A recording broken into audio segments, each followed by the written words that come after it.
It began in 2010, amidst the crumbling brick and exposed pipes of Brooklyn. Adam Neumann, a charismatic Israeli entrepreneur, and Miguel McKelvey, an architect with a communal living background, founded WeWork. Their idea? Shared office spaces for freelancers and startups popping up in the digital age. A simple enough concept. But Neumann, with his wild hair, bare feet, and penchant for tequila, wasn't after simple. He spoke of community, of elevating consciousness, of changing the world. Neumann's charisma was intoxicating. He spun tales of WeWork becoming a global movement, a lifestyle brand, a tech unicorn. Investors, hungry for the next big thing, lapped it up.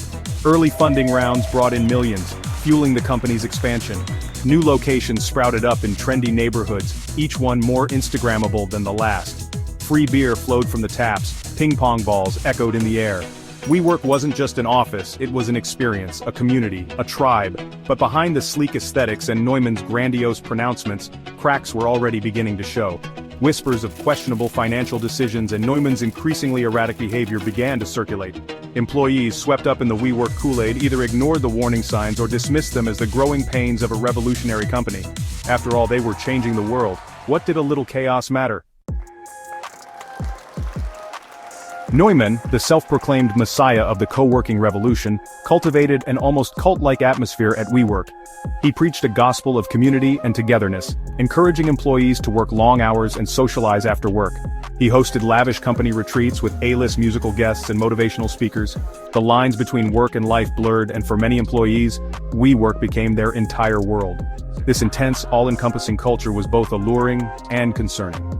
It fostered a sense of belonging and purpose, but it also masked the company's increasingly precarious financial position. Neumann's grand pronouncements of changing the world papered over the fact that WeWork was, at its core, a real estate company with a thin technological veneer. And real estate, as any seasoned investor knows, is a tough business with razor-thin margins. Enter Masayoshi Son, the eccentric billionaire founder of SoftBank. Son, known for his bold bets and even bolder pronouncements, saw in Neumann a kindred spirit. He bought into the WeWork hype wholeheartedly, pouring billions of dollars into the company through his Vision Fund. With SoftBank's backing, WeWork's valuation skyrocketed, reaching a staggering $47 billion at its peak. This influx of cash fueled Neumann's most outlandish impulses. He purchased a private jet, invested in wave pools, and even trademarked the word "we." The company diversified into everything from education to fitness, seemingly on a whim.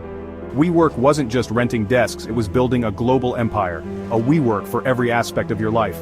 But beneath the surface of this rapid expansion, the financials were a mess. Losses were mounting, and Neumann's extravagant spending and questionable business decisions raised eyebrows even among SoftBank's investors. The dream was unraveling, and the house of cards built on SoftBank's sand began to collapse. The beginning of the end came in 2019 when WeWork filed its S-1 paperwork for an initial public offering. The filing, intended to entice investors, instead revealed the extent of WeWork's financial woes and Neumann's self-dealing. The public balked, the IPO was pulled, Neumann was ousted, and WeWork's valuation plummeted. The emperor had no clothes.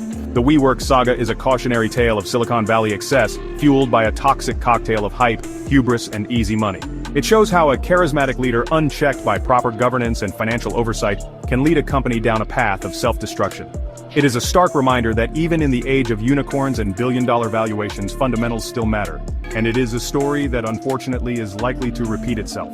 This is Vault Files. Subscribe for more exposés.